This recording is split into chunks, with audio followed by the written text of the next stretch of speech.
بسم الله الرحمن الرحيم الحمد لله رب العالمين الصلاة والسلام على سيدنا محمد النبي الأمي وعلى آله وصحبه أجمعين. Dear brothers and sisters, Assalamu alaikum wa rahmatullahi wa barakatuh. Welcome you wherever you are. Welcome you back with this program Fatwa Live. I come to you Thursday. I welcome all of you wherever you are. This is the first part of Fatwa Live that comes to you early Thursday.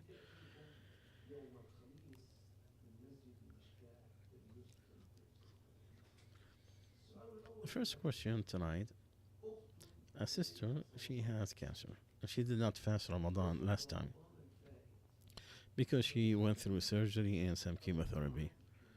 And she paid she made iftar for a needy for every day.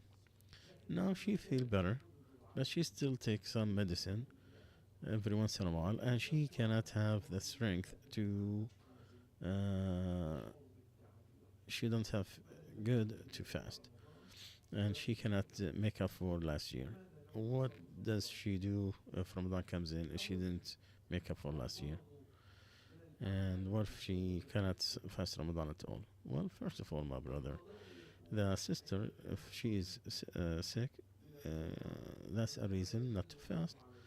And only when you have the healing, whenever you have the power, whenever you have the health.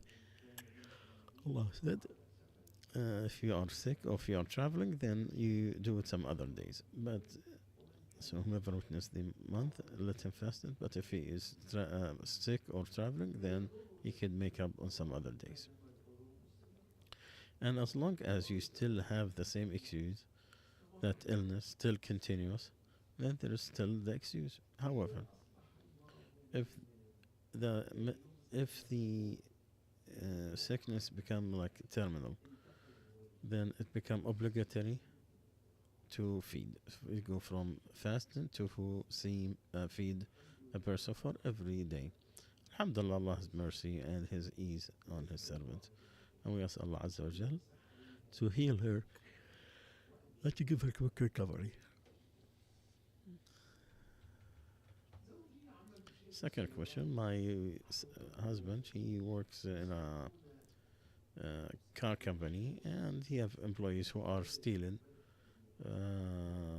from work, and he sees them, but he is quiet, and he didn't know how to deal with it. If he did not report them, is he going to be sin? Because if he did report them, he's gonna have a headache, and he might lose his work. So what does he do? Originally, that you have to deny the evil whenever you see. Because the Prophet ﷺ told us, whomever saws something wrong, let him change it with his hand. If he can't, then with his tongue. And if he can't, at least with his heart. And that's the weakest of faith. The obligation depends on the capability, and there's no obligation on incapability.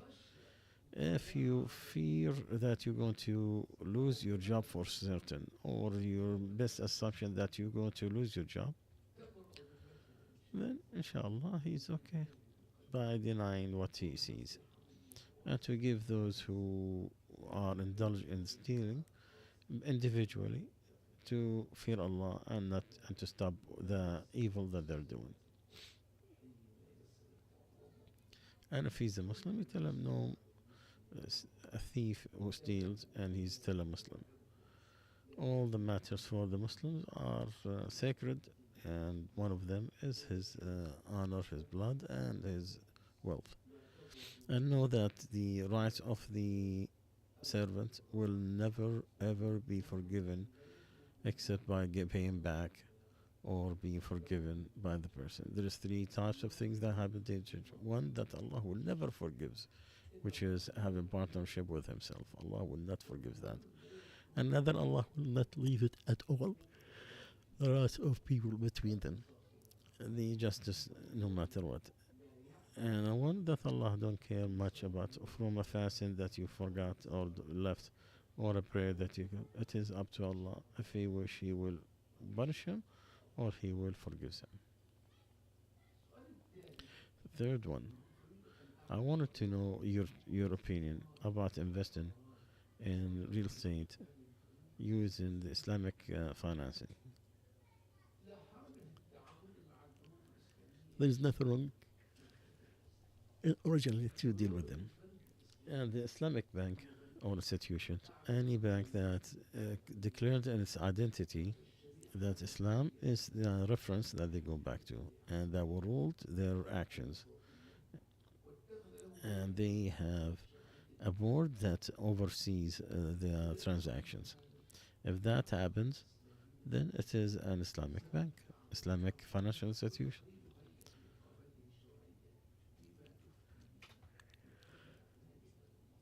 And you look at what they make, that is allowed and not allowed. And this, what we know, unless you know something from the people of knowledge of a specific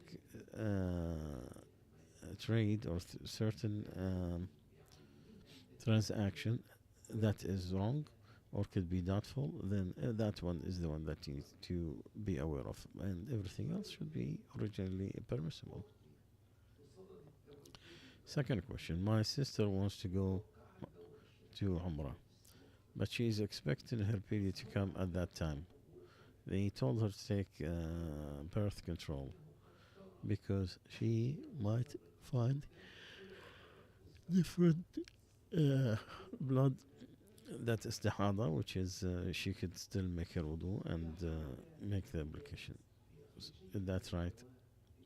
It is okay to take medicine who's going to delay the period so she could perform Umrah. But if she saw the blood after that, it is the Hayd blood, not istihada.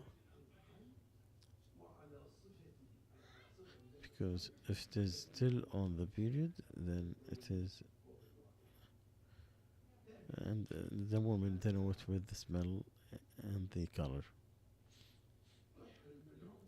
So what does she do? She make ihram even if she had her period. She make the ihram for Umrah even if she's her period, and she leaves the tawaf around the Kaaba. Stay in the hotel. Remember Allah Azza wa Jal. You say the Quran without touching the Mus'haf or from gloves, and wait for Allah to release her. If she is pure from her period and she's still next to the Haram, then she can perform the Umrah.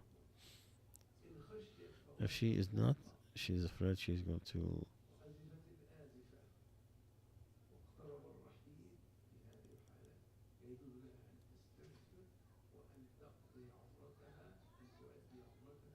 If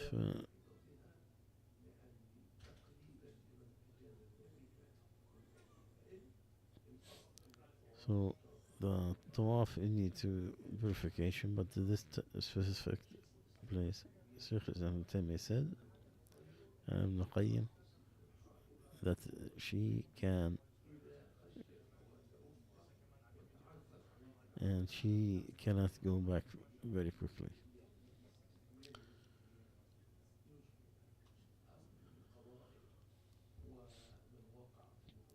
So whoever got an emergency, he takes from the one who allows, and who is forced, he don't want to do or go back, then Allah, there is no sin on him. That's the saying of Allah. Second question: I am divorced. My age is 45, and I live in the United States, and someone wants uh, to marry me. He's 50 years old, and he asked me how much dowry do I need. I don't know what to say. What do I tell him? Well, my sister, there is no limit and there is no law. This is something you all have to agree on. The best woman with the least dowry. And the dowry is what the man gives of benefits or money so he can marry her. And the Sharia wants to make it easy. And there are two types. The one that is talk about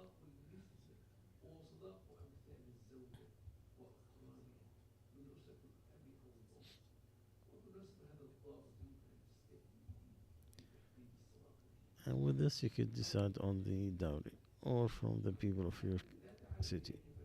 You don't know how to measure it, so I tell you, take the equivalent of people.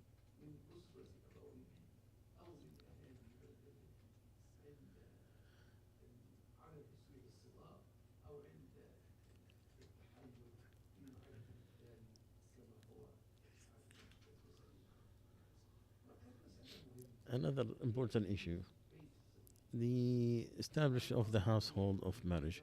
The husband is the one who is responsible for that from his pure money and goodness, and it will be his ownership, unless it was made as part of the dowry and it was written in a listed, like a lot of countries, they write this and consider it continuous to the dowry.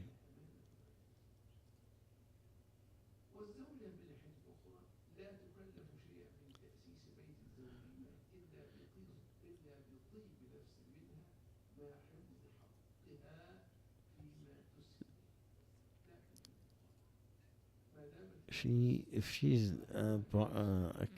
have a share into the business, then she will have a share. But if not,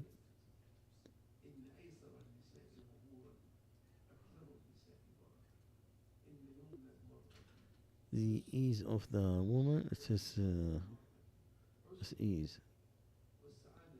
and the happiness.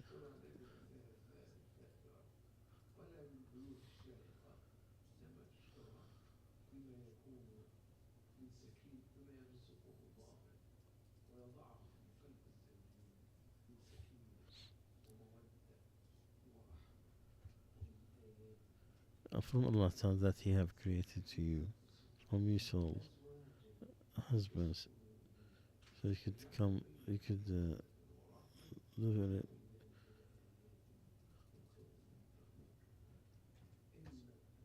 The happy person is one who fear Allah Azza wa Jal, and he is concerned to move himself from the hellfire and to deserve Allah's Jannah.